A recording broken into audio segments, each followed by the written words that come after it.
Many of us, myself included, don't grow up learning about money.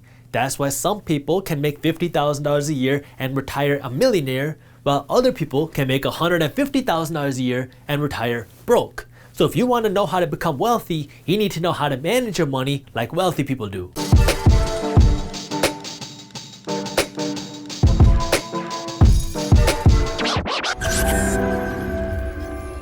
What's up everybody, I am Jaspreet Singh from theminorityMindset.com, where money minds rethink rich. I grew up in a traditional Indian household. My parents are immigrants from a state in India called Punjab, and they're some of the hardest working people that I know. But since I was a kid, they always taught me the importance of working hard, being honest, and becoming successful. Now, I don't know how it is for you, but in any Indian house, the definition of success is very simple. It comes down to a very simple equation. Success equals being a doctor.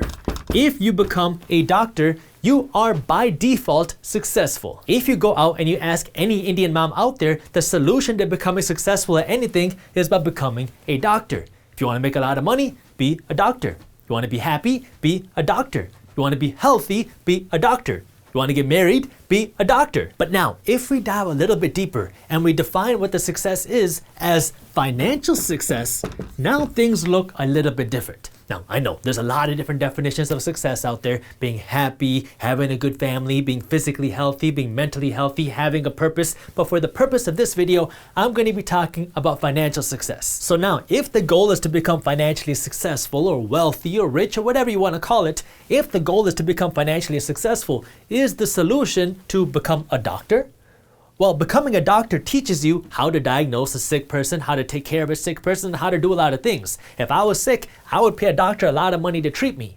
But being a doctor doesn't necessarily mean that you're going to be financially successful. Being a doctor means you are qualified to treat other people. At this point, every Indian mom watching this video is saying, "Oh, Jaspreet's just saying that because he's not smart enough to be a doctor." And yeah, that might be the case. But if you want financial success, the solution is to be financially educated. Because if you're financially educated, then you have the resources and the knowledge to use your money to become financially successful. This is how the majority of people, probably something like 90% of the population, manage their money.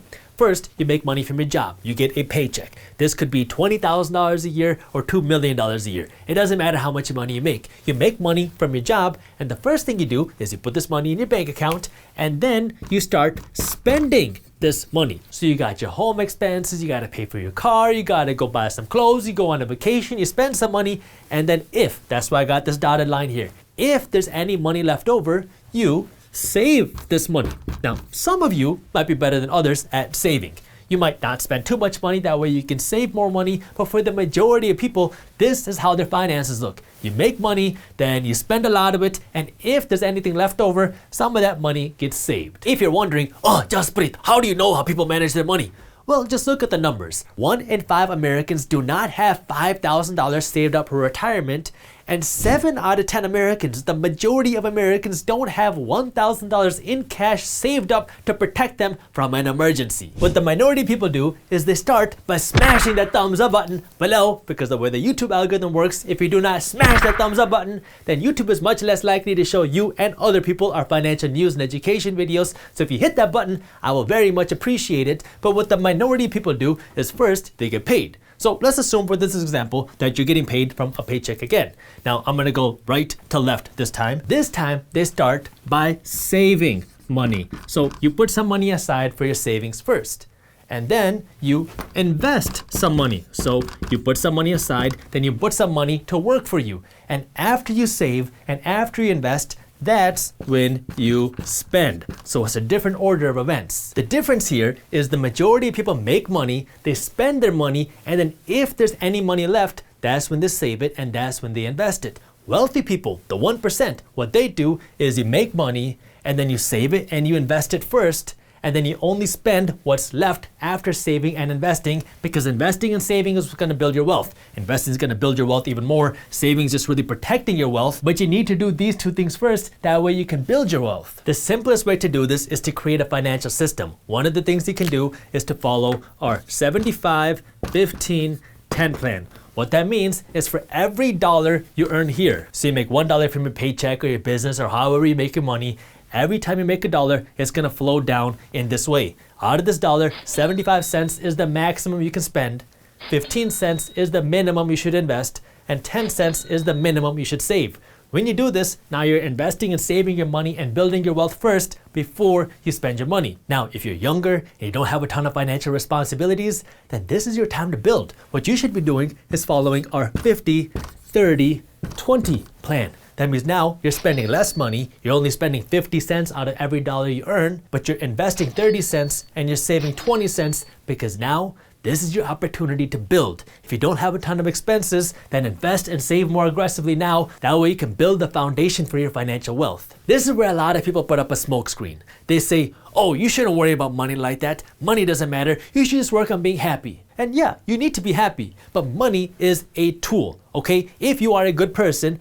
money will give you a tool to do more good. If you are a bad person, then money gives you a tool to do more bad. The size of your paycheck matters, but it's not going to determine whether you're going to become wealthy or not. It's what you do with the money you make. Because if you make $200,000 a year and now you're spending $200,000 or you're spending $220,000 with credit cards and loans, well, you're broke. But if you make $30,000 a year and you're saving 10% and you're saving 15%, you are setting yourself up for wealth. But now, in order to build that financial foundation, there's 5 other things that I need you to do. I'm going to be talking about these 5 things. First, you got to track your money. You got to know where every dollar you're earning is going. Then you need to build a financial shield to protect yourself. Then you got to stop bleeding cash. Then you got to put your money to work. That way your money can make you money. And then you got to put fuel on the fire to amplify the system. That way you can build your wealth even faster. First, you got to know where your money is going. Because if you don't know where your money is going, then it is going to disappear. So you need to track how much money you're making and where your money is going. How much money you're spending, where you're spending it, how much you're investing, and how much you're saving. You need to have a track of all of your money. And this is something that you need to do every month. Even if you're not a financial person, you don't like talking about money, this doesn't have to be too hard. There's a ton of free apps out there that you can use to help track your money and help monitor your money. I'm kind of old school. I just use an Excel sheet. I've kind of built my own pro forma and my own kind of system where in the beginning of every month, I write down on my Excel sheet how much money I made and where all my money went, because if you don't know where your money is going, it is going to disappear. In the business world, what we say is if you can't track it, you can't optimize it, because if you don't know how well the system's running, you can't improve that system. Well, it's the exact same with your money. If you don't know where all your money is going, you can't improve where your money is going. You can't improve your wealth because you have nowhere to see how your money is being spent. Once you start writing down where your money is going, the second thing you need to do is build a financial shield, because you need savings. Right now, the vast majority of Americans don't have $1,000 saved up, but the reality is sometimes life happens and emergencies happen and you need cash to cover that emergency, because if you don't have cash, then now you got to go into credit card debt, which is very expensive, or you got to get a payday loan, or you got to get a hard money loan. And in all of these situations, you are getting skinned alive by the lender. And I don't want you to do that, which is why you need to start saving some cash. That way you have a financial shield to protect you from emergencies. In general, your goal should be to save something like 3 to 6 months worth of expenses in your savings account. Now, this savings money is not money that you're going to use for a down payment on a house. It's not money that you're going to use to go buy a nice car. It's not money you're going to use to buy a new cell phone. This money is just sitting there to protect you from an emergency. That way you don't have to go into credit card debt when an emergency happens. So this should be your base goal, 3 to 6 months worth of savings. But if you really want to protect yourself and you want to be really risk adverse, then you should have something like 12 months worth of expenses saved. You don't really want to have too much more than that, because saving money is losing money. Your savings accounts are not paying that much in interest, yet at the same time, inflation is 2 or 3% a year. What that means is the price of things, the price of living is going up by 2 or 3% a year, while your savings are just sitting there flat. So if your savings aren't growing, but the price of everything else around you keeps going up by 2 or 3% a year, that means your savings are essentially losing value each and every day, which is why, yeah, you need savings to protect you. But you don't want to save all your cash, because your goal should be to build your wealth. And I'm going to talk about that in just a second. If you're subscribed to our YouTube channel, you know that I love using my credit card to make transactions, because anytime I use a credit card, I get cash back, I get points, and I never carry any interest because I pay off my entire credit card balance in full every single month. That way I get the perks and the rewards from the credit card company, and I don't pay them any additional money in interest. But a lot of people right now are getting skinned alive by the credit card companies because they're spending money on extra guac that they can't afford, and now you're having to pay 15, 16, 17, 18% interest on that extra guac, which is skinning you alive. And so what you need to do right now is stop bleeding cash. You know, it's always kind of funny to think about this because we talk a lot about investing on a YouTube channel, and I'll talk about, okay, if you get a 7% return on your money, this is what will happen, or if you get a 10% return on your money, this is what will happen. And every single time I do that, people will leave comments saying things like, or where am I supposed to get a consistent 10% return? But at the same time, do you want to know somebody who is getting a consistent 19% return every single year? Your credit card company. And you are the one paying it if you have credit card debt. Let me show you what I mean. So I was reading on a NerdWallet article that many Americans are taking more than 10 years to pay off their credit card debt. So if your credit card company is charging you 19% a year, what would happen if you invested that money and got a 19% return on your money?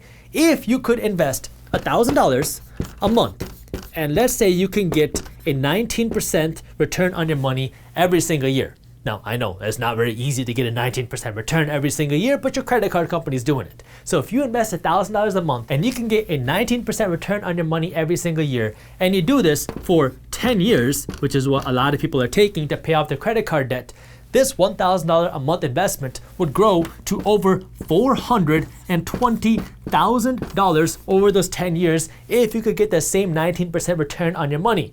Well, your credit card is getting that 19% return on your money, and so your credit card is becoming wealthy because of you while you are staying broke. So what you need to do right now is you need to stop bleeding cash because you need to pay off your credit card debt as fast as possible. Credit cards are a tool. If you know how to use them and you know how to use your money, you can get a bunch of free perks, you can get a bunch of cash back for doing nothing except making your regular transactions with a credit card.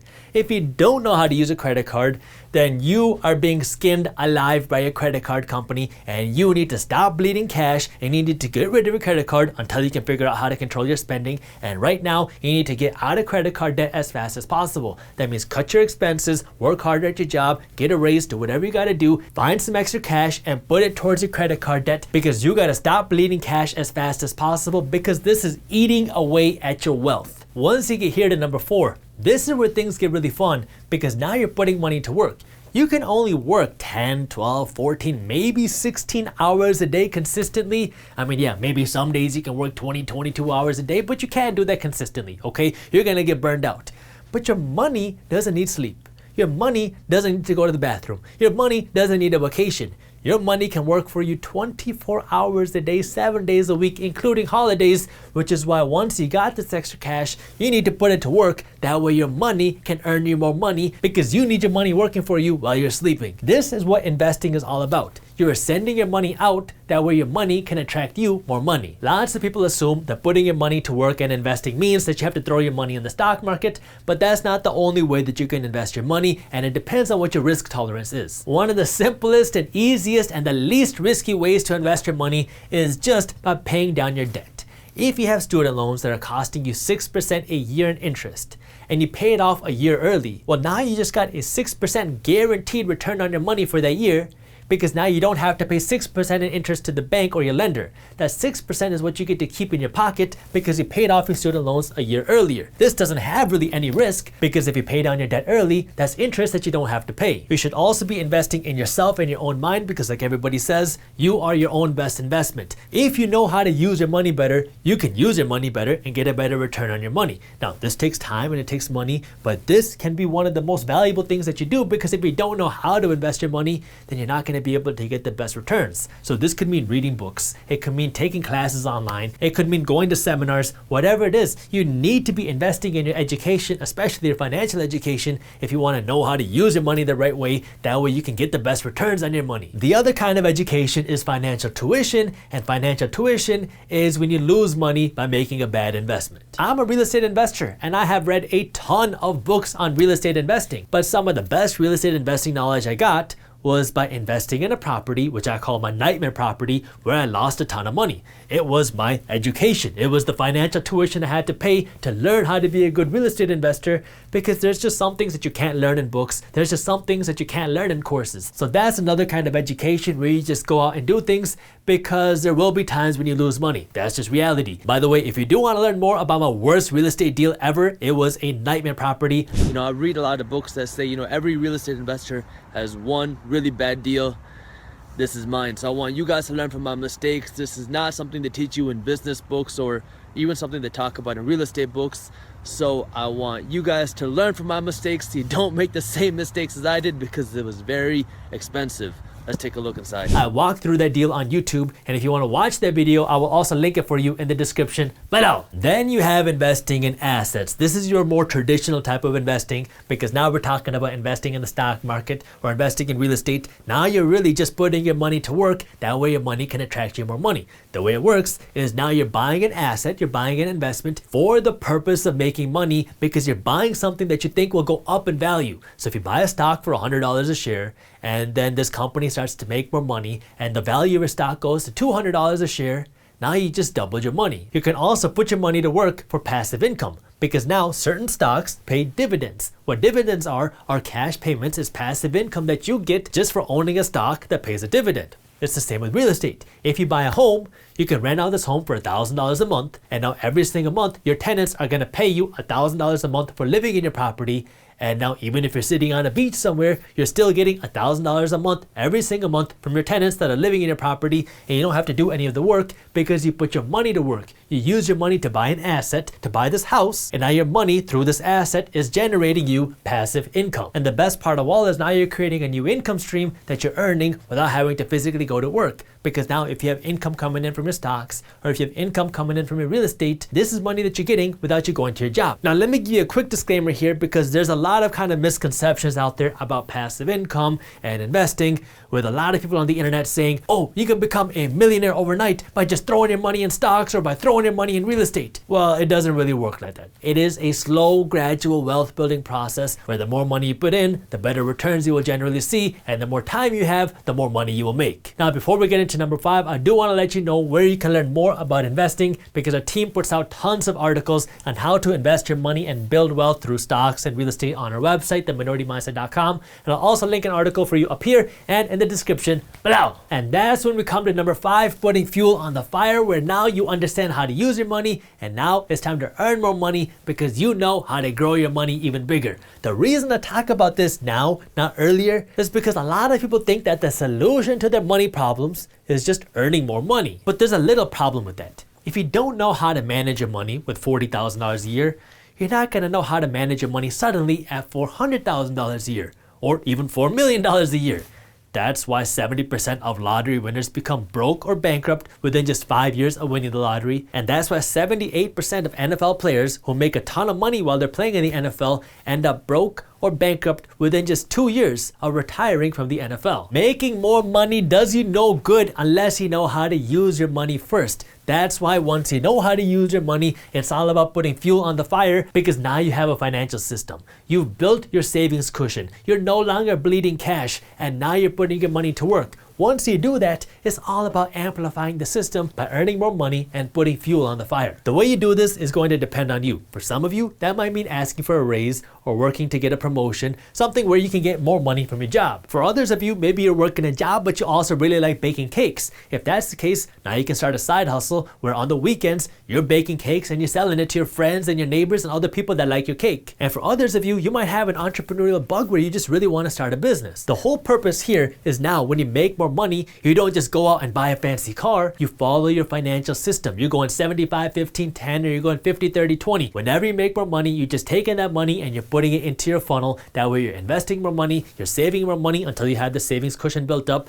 and then you're spending a little bit more money. The whole purpose of all of this is to manage your money in a way where you're paying yourself and you're building your wealth first before you go out and spend all your money and make all of those companies around you rich. If you enjoyed this video, here's a video that I think you'll love, and while you're at it, subscribe to our YouTube channel and join our free finance and business newsletter. And as always, keep hustling. Assets are things that put more money in your pocket. These are the things you need to buy if you want to build wealth. Liabilities are things that make you look rich but they keep you broke.